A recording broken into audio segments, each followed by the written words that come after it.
Hello, welcome to the last hour of talks, also known as GraphQL Hour. I'm Laney, this is Lee, and we're both on the GraphQL team at Facebook. So he works in our California office, and I work out of Facebook's Boston office. Woo!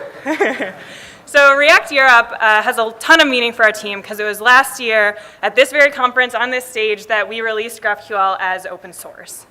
And so a lot has happened since then, and today we want to tell you about it. So Lee's going to start with a recap of the work that's happened in the GraphQL open source ecosystem, and then we'll give you some information about exciting experimental work we've been doing within Facebook, where we're trying to extend GraphQL to provide solutions to a couple of problems that we're seeing product developers are commonly facing.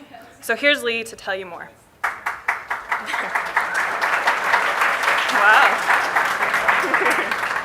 Yeah, a ton has happened in the last year, so I definitely think it's worth a recap and looking at some of the highlights. Open sourcing GraphQL was pretty weird because it's not just a library of code that we could just put up on GitHub. It's a language and it's a protocol. It's a way for servers and clients to talk to each other. And at Facebook, our servers are written in Hack, which is a derivation of PHP. And we knew that most people don't use Hack on their servers, so we thought releasing some Hack code to GitHub might not have been all that useful. So what we actually did is we wrote a specification for GraphQL, which is actually a document that describes what it is and how it works with enough detail that you could implement GraphQL in any language. And in addition to that, we released a reference implementation of that very spec in JavaScript. It's called GraphQL.js. And we chose JavaScript for a couple different reasons. It's one of the most commonly understood languages, and it's the most popular on GitHub. Node.js has become a super popular server environment. And we could use it as the basis for all of our client-side tools that can work in or out of the browser. And a great example of that is GraphiQL. So GraphiQL is an editor and a query explorer that runs in your browser. And it's a really important part of how we use and teach GraphQL at Facebook. So this is what GraphiQL looks like. Over on this far side, you can type in a query, and you get autocomplete, you get error detection, and you can see the result of running your query immediately on the other side of the screen. And then there's this other thing you can pop over on the side that's a documentation explorer. And in GraphQL, documentation is part of writing your GraphQL server. And so it's always there. And this helps you get a better understanding of what it is that you can actually ask for from a server. And so last fall, just a couple months after we released GraphQL, we released GraphQL as well. And now because it's so easy to set this thing up, a lot of GraphQL server implementations just enable GraphQL by default. And we were really hoping when we announced the spec that a handful of interested developers would build GraphQL in one or two more popular server languages. But what actually happened in the last year totally exceeded our expectations. So GraphQL is now available in over a dozen different server-side languages, which includes Ruby, PHP, Python, Java, C++, Go, Scala, .NET, Elixir, Haskell, Lua, and even a wraparound PostgreSQL. And there are plenty more that aren't even listed there, and all of those are implemented and maintained by community members. We've also seen the release of a bunch of different clients that help you integrate GraphQL into your existing client code. So of course, last fall, we open sourced Relay, which brings GraphQL and React together to build well-structured, data-driven user interfaces. But there have been a bunch of different GraphQL clients built by the community to pick different points on that continuum of trade-offs, including Loka, which is a really good bare-bones GraphQL client, Adrenaline, which helps bring GraphQL into Redux, and Apollo, that also integrates into Redux, but specifically helps you bind to a bunch of different Vue libraries like Angular, React, and as I think we'll hear in the next half hour, native applications.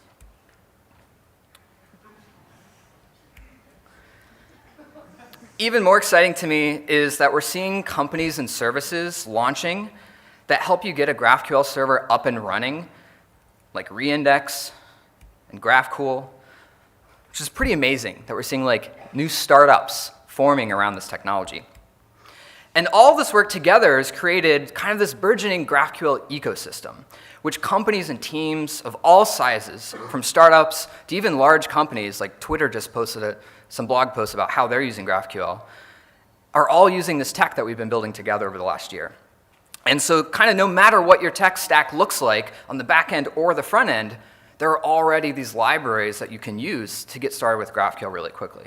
And by the way, if you're using GraphQL and you're building something new, we want to hear about it because we can figure out how to use this stuff all together. But meanwhile, at Facebook, we've been busy updating our own GraphQL services and clients to use the same version of GraphQL that you've all been able to use for the last year.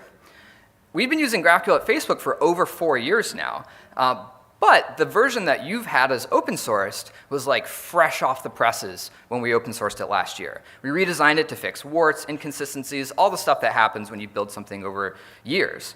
And so we got to share something with you that's much better than what we were using internally. So we wanted to make sure that we were updating all of our own services to use that same version, and we're just now finishing that work. And as we finish that, we're turning towards the future to figure out how GraphQL might evolve to tackle new challenges. But I want to remind you that what we're talking about today are experiments at various phases of completion. Everything from crazy ideas on paper all the way up to stuff that we already have prototypes and real-world versions of that are powering actual features on Facebook. And I think it's helpful to note what our philosophy of open source is at Facebook. And that's that we only open source what's useful to Facebook and that we think is going to be broadly useful to the greater community. And an important part of that is that we only release stuff that's well decoupled from how Facebook works. It's Facebook's internal tools and infrastructure. That way it's generalized to work with your tools as well. And part of why GraphQL is useful is because it went through those years of production at Facebook first to prove it was useful. And then right before we launched an open source version of GraphQL last year, it went through that second phase of being generalized to be generally useful for lots of different software stacks. But we're always experimenting with crazy new ideas. I think it's safe to say that we'll never consider ourselves done. But at the same time, we understand how important it is to have stable and reliable tools. So we definitely don't want to churn the public GraphQL spec. What we actually want to do is only start to include these currently experimental features into GraphQL once they've proven themselves both as useful in production and generalized to work in a lot of different environments. But at the same time, we definitely want to share these ideas when we can. We want to share the results of our experiments as we're doing them, both so we can keep you guys in the loop, but also so we can gather feedback on how you might use these things in your apps that we might not have thought about. All right, so let's look at some problems that we want GraphQL to solve for us. And GraphQL already helps us solve a handful of really important problems. It allows clients to express exactly what they need. That helps curb overfetching and underfetching. And it can help you remove the need to version your APIs, which can be a dramatic simplification on the server. And because we can represent all the data needs for your app in a single query and a single round trip to the server, we can dramatically reduce the time that we spend on the network to get all the data that your app needs, especially when your app needs multiple different resources, and especially when it's running on a typical slow mobile network. And it also lets us decompose those queries into fragments Dan talked about yesterday that helps us co-locate the data that we need right next to the code that draws the views that data goes into. And that can make both understanding and iterating on your client code just way easier. And because GraphQL has a strongly typed schema, we can do cool stuff like have really powerful tools like GraphiQL. But it also means that rather than getting back an untyped JSON response that you might get from a typical API, we get predictable, well-typed data, which is way easier to work with typed languages like Swift, Objective-C, Java, Flow, Elm, other typed languages like that are common to use on the client. But today, right now, GraphQL only handles one way of getting data, kind of request and response. You send your query as a request, and you're going to get back a response of a JSON payload. And that's OK. I mean, typically, that's exactly what we want. It's definitely really easy to understand. But there's still a handful of use cases and some problems left to solve. And so we actually have tons of experiments going on now, but we only have 30 minutes, so I want to talk about two major problems that we're tackling. One of the trade-offs of expressing all of your data in one request is that you have to wait for all that data to be prepared before you get that payload and you can use any of it. But sometimes you have bits and pieces in there that are more important than others, and you want them before others. And then secondly, there's this whole problem of real-time data updates, reactive servers. And GraphQL just doesn't have the tools for that yet. But these are super interesting. I mean, we want to tackle these problems. And so now's the time to figure out what that looks like. And both of these represent kind of a new way of thinking of the contract GraphQL makes with the client. Beyond just request and response, now we're talking about request and observe.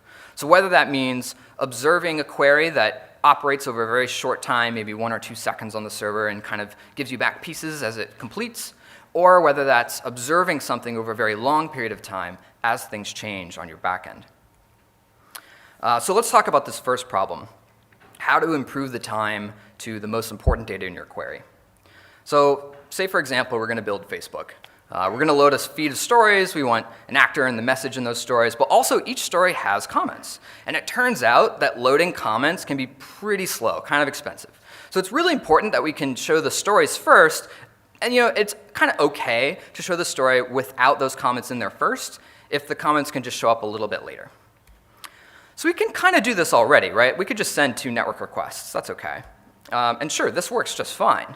But this isn't maybe as efficient as we would like it to be. We got to wait for this first newsfeed query to fully run to the server, come all the way back, and then we can get that ID field out of the story, and then go back to the network again and ask for comments. And this is exactly what we would do if we were running a REST API or something like that. So this is a known quantity to us.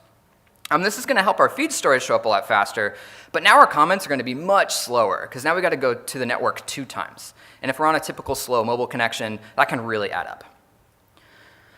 So I want to know, can we do this in one request? Can we kind of get the best of both worlds? What I really want the server to do is take my one GraphQL query, but then send me multiple JSON responses as a result. So the first experiment that we've been trying to solve this is called GraphQL Batch. And what Batch lets us do is take multiple independent queries, but send them up in one request, and then declare dependencies between them. That way, as each query is completed, it can send down a JSON payload on that same connection, and then only close the connection once all of those are finished. So here's that same example as before, and now we're telling Batch that we want to run both of these queries. And in the first one, we're exporting one of the fields as a variable to use for the second one. So Batch can run both of these queries, and it can see that the first one needs to finish before the second one can begin.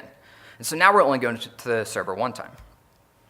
And this has actually been in production use at Facebook for a little while now, and we've been able to use it in all sorts of different ways to more efficiently load GraphQL to make sure that we're getting the most important stuff first. But there's still some issues that we're trying to work out with Batch. It requires you to figure out how to chop up your queries into multiple pieces, and that can be pretty tricky if you're doing this with a more complicated example, especially if you're going multiple levels deep. So we have another experiment. And it's a little bit earlier for this one, so there's more kind of caveats, but I think this one's really exciting. It's the defer directive. So defer lets us mark a part of our query that we want to wait on. We're going to execute the rest of the query first, and then follow up and execute the stuff that we skipped. So here's that same example, but using defer. So when GraphQL execution gets to that comments field, it's going to see that we should first skip over it and just send back the part of the query with those comment fields deferred. Then it's just going to continue and then execute those comments fields, 1 per story, and send them down in the form of a patch against the previous response. And this can all happen over one network request. So similar to GraphQL Batch, we're going to get multiple JSON bodies over time, but now they're referencing sort of deltas against one whole. And so this is awesome. Now we can get our stories much faster. We're not slowing down our loading of our comments, and our queries are still easy to read. So that helped us speed up showing our stories a little bit faster. But it turns out that if we're loading a bunch of stories, we got to wait for all of those stories to load before we can get those drawn on the screen. And if we're asking for 10 stories, we've got to wait for 10 to load. But in the Facebook app, you can really only see 1 or 2 stories before you start to scroll. So really what we should be optimizing for is just get that first story on the screen as soon as possible. So how are we going to do that? Well, we've got another experimental directive that we call stream. Similar to defer, stream delays part of the execution of your query, but it specifically works on fields that return lists of things. So typically, when GraphQL hits a list, it's going to operate all of those things in parallel. And that's great for batching and caching against your backend and being really efficient. But if you mark it with stream, it's going to instead schedule the preparation of each story in that list one at a time in serial. And as soon as each one is done, it's going to send it down to the client in the form of a patch. So we can run this and first get the thing with the story skipped. And then we're going to start to get these patches down one at a time. And since we've also deferred comments, those are coming in as well. And so unlike batch, defer and stream are not yet in production use at Facebook. So these are much earlier experiments, and there's still some open questions around what should the format of this partial response look like, how we handle more complex behavior, or even things like best practices around how to use this thing. Because the more granular the server is going to send the data is the more re-rendering you're going to do on the client. And if you're doing that on a slow device, it could turn out that actually more renders on the client was slower than just waiting for the network to complete in the first place. So we got to figure a lot of that stuff out. And the only way to really do that is for us to try this stuff out on real products. All right, next problem is we want to get real-time data into our products. We're trying out a couple different ways to do this, but I think one thing that we've definitely learned from our experiments so far is that real-time updates is just super hard. Dealing with the scale of a ton of users, or even just deploying infrastructure that lets you chat between machines or chat between data centers is just really hard. And so I think it's worth pointing out that we can kind of already do this today with zero infrastructural investment. If there's some piece of information that's really important to keep up to date, we could just repeatedly send the same query over and over again to the server. And this might sound stupid, but it's definitely the simplest way to get live data in the app. And counterintuitively, we've actually found some cases where this is actually the fastest way to do things. But obviously, most cases it's going to be expensive, and there's always going to be a little bit of latency between when something happens and when it actually finally shows up in your app. So we want to do better. And there's plenty of existing mechanisms that we have to do real-time data. We've got WebSockets, 0MQ, MQTT, even just push notifications. But these are all kind of have their own problematic cases. First of all, it's really common for these payloads to contain only a little bit of data, not all the data that you need, which means even though you just got that push, you still have to go to the server and load more data. Or you might just get this big grab bag of stuff where you only need a little bit of that data. And so you're getting all this other stuff that's getting pushed to you that's really inefficient, and especially if you're talking about something with lots of live updates, that can really slow things down. And as your product evolves over time, you might find that the data that you need in that real-time system is different from the stuff that you want in your app, and now you're starting to version these things, and it's getting pretty hard to manage. So I guess it's no surprise that these are all the problems that we sought to solve with GraphQL for typical read APIs, and they're going to be just as applicable for real-time APIs. And then there's stuff like reactive backends and databases, like RethinkDB and reactive extensions. And this stuff is super exciting and a way that we can build real-time services on the back end. And it kind of works similarly to how reactive front ends work. You have observables, you subscribe to those flow data all the way from your database through different machines, recomputes data on the fly, and anyone who's connected to a service that cares about some information gets those pushes. And so if your backend speaks observable, then you can do a lot of really cool stuff with real-time data. But this is definitely a super serious architectural investment. So if you don't already have this, understandable. So we're in the beginnings of an experiment to provide some GraphQL support for reactive backends with a new directive called Live, which lets clients opt in to getting real-time updates for the parts of their query that they care about being live. So take, for example, this feed of stories. We want to know how many times each story is liked. If we want to know that in real time, we can annotate that like count field with Live. And if the server provides an observable for that field, then whenever that observable fires a new value, the first time we run this query, we'll get it just kind of as we would before, but then each time that observable fires, we can get these same kind of delta payloads that tell us about where a change happened and then what that change was. But as with defer and stream, it's super early days for live. There's tons of open questions. We're not using this in production yet. And the only way to really learn the things that we need to learn is to get to the point where we're using this on something real so we can actually figure out these details. And reactive backends, they're not a panacea. They're not an answer for everything. In addition to being difficult to implement and scale, they also bring their own strengths and weaknesses. And we recognize that very few people actually have reactive backends right now. So in addition to this, we're also doing another kind of experiment with how to do real-time data in GraphQL called GraphQL Subscriptions. And Laney's going to take it from here and tell us more about that.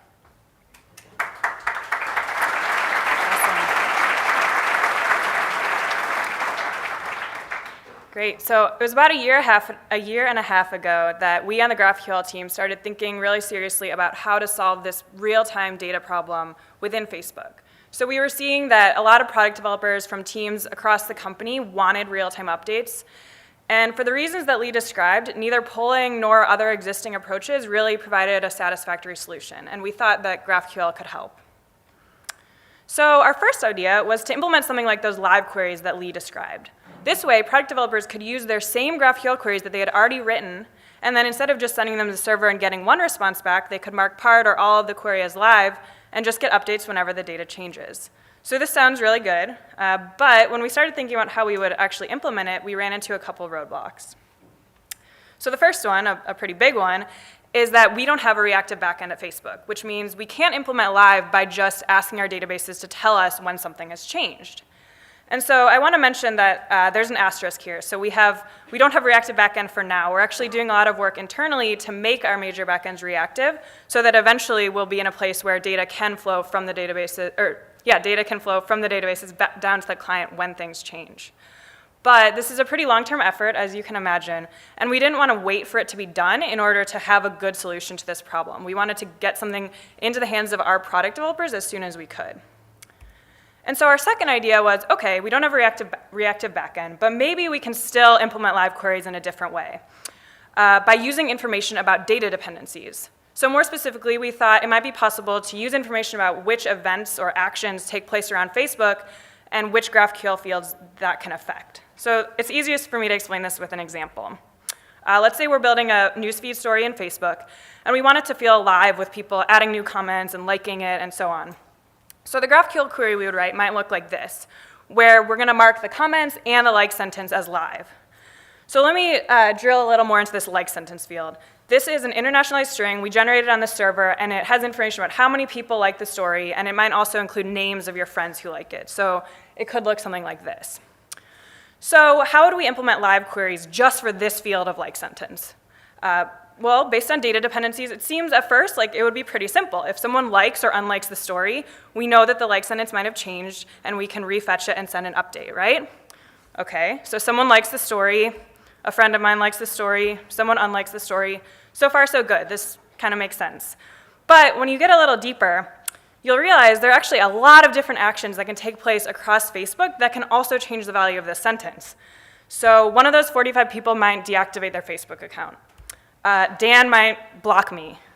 Lee might add me as a friend, and then he'll go from being one of those 44 to being named in the sentence.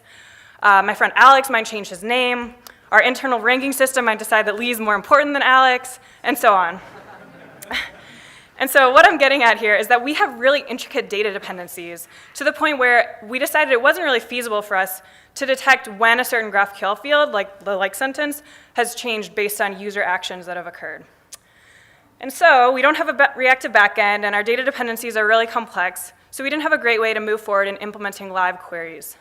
So what did we do instead? We took a different approach, event-based subscriptions. In this model, clients subscribe to a specific action, so something like people commenting on a post or people RSVPing to an event. When they subscribe, they provide a GraphQL query indicating what information they want to receive when that action happens. And so if you're subscribing to comments, that query would be all the information that you would need to render a new comment. And then when the action happens, they'll receive payloads answering the query that they're subscribed to. So I'm going to show a diagram of how this would work for live comments on an iPhone app, for example. So at the core of our implementation is a pub subsystem developed internally at Facebook. And so the first step when I open that story up on my phone is that we send a message via MQTT to the pub subsystem saying, I want to subscribe to comments on this post, and that message also includes the GraphQL query that I want to subscribe to. And this is transformed into a string topic. So in this case, it's just concatenating what we're subscribing to and then the ID we're subscribing to it for. And the pub subsystem is then responsible for keeping track of, for each topic, who is subscribed to it and with what query. And then an important piece of this system is that every type of subscription has a published trigger that needs to be called when the relevant action happens. So for the comment subscriptions, this trigger lives in the code path where comments get created. So if someone comes along and writes a comment on my post, this will trigger a publish into that same pub subsystem, which will see, okay, we just got a publish into a topic that Laney was subscribed to. And so at this point, it knows it needs to send an update. So it makes a call into our GraphQL API, generates the payload, and then sends it back through to the client, which can update accordingly. And so this doesn't just work for one subscriber, but for many. And An important thing is that it can work for many different subscribers for the same topic, but with different queries. So if Lee has his Android phone and he's looking at that same story, he could be subscribed with a different query because maybe our Android app renders slightly different data for each comment than the iOS app. And so the flow is similar here. When we get a publish, we again call into GraphQL, sometimes batching the work together for multiple subscribers, and then send those responses back to the clients. And you'll notice that for each client, we fetched exactly the data that they asked for, and no more and no less. And so that's how the general flow of the system works. What does the GraphQL look like here? So for building the comments view for a newsfeed story, this is what our GraphQL read query might look like. Yesterday, Dan talked about GraphQL fragments as kind of a nice way to group together fields that we commonly query together. So for our story, we want to fetch the comments. For each comment, this fragment encapsulates what we care about. So just the name and the picture of the person who wrote it, and then the message of the comment. So GraphQL also has a feature of doing data writes. I don't think any of our talks have mentioned this so far, but if you've played around with it, you'll know. So we call them writes or mutations. So if we want to write a GraphQL mutation to add a new comment, it would look like this, where we provide as input the ID of the story to comment on and the comment that we actually want to write. And then the query there is what we want to get executed when we do that write. So the response will be the answer to that query. And again, it's just that FB comment fragment. And so I'm leading up to the subscription. What does that look like? It looks pretty similar to the mutation. If we want to subscribe to new comments, we write this. We say we want to subscribe on this story ID. And the query that we care about, surprise, surprise, is again that FB comment fragment, because that encapsulates what we care about for each comment. And so this progression of these three queries shows how you can use fragments in a nice way to reuse GraphQL queries across reading, writing, and subscribing. And then the payloads that come back to the clients for mutations and subscriptions are also really similar. So if I've used a GraphQL mutation to write a new comment and Lee was sitting there subscribed to comments on that post, the mutation payload I get back might look like this. The subscription payload he would get might look like this. So the point here is that they're almost identical.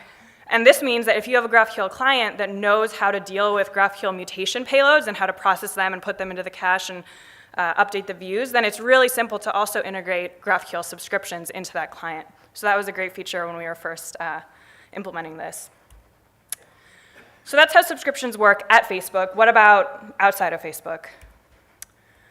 Well, we have experimental support for the subscription keyword in our GraphQL JS reference implementation. But there's not just any out-of-the-box support that's going to make subscriptions magically work end-to-end if you use this keyword. We actually have a lot of open questions about what such a generalized solution would look like. So in that diagram I showed, you might have noticed that A, it was pretty complex, and B, it was pretty closely tied to Facebook-specific infrastructure, like that pub subsystem that I mentioned. And so Lee described earlier that our general philosophy in terms of open sourcing things is we want them to be useful and generalized. And so we're at the point with this experiment where we're pretty convinced that it's useful for us, and we're still working out the best way to generalize it. And so our goal along the way is to be open about what we're doing with talks like this and with smaller discussions with you guys to see whether and how a system like this could be useful for other people using GraphQL. So I want to spend the last few minutes just giving more detail about how we've used subscriptions within Facebook. So we handle quite a large amount of volume. We have about 150 billion subscribes per day, about 35 billion payloads being delivered per day, and then a smaller number, about 30 subscriptions in our internal Facebook schema. So one of those is for comments, one is for likes, and so on. So that last number is kind of a rough measure of how many use cases we're supporting so far. So where's all this volume coming from? What are we actually supporting?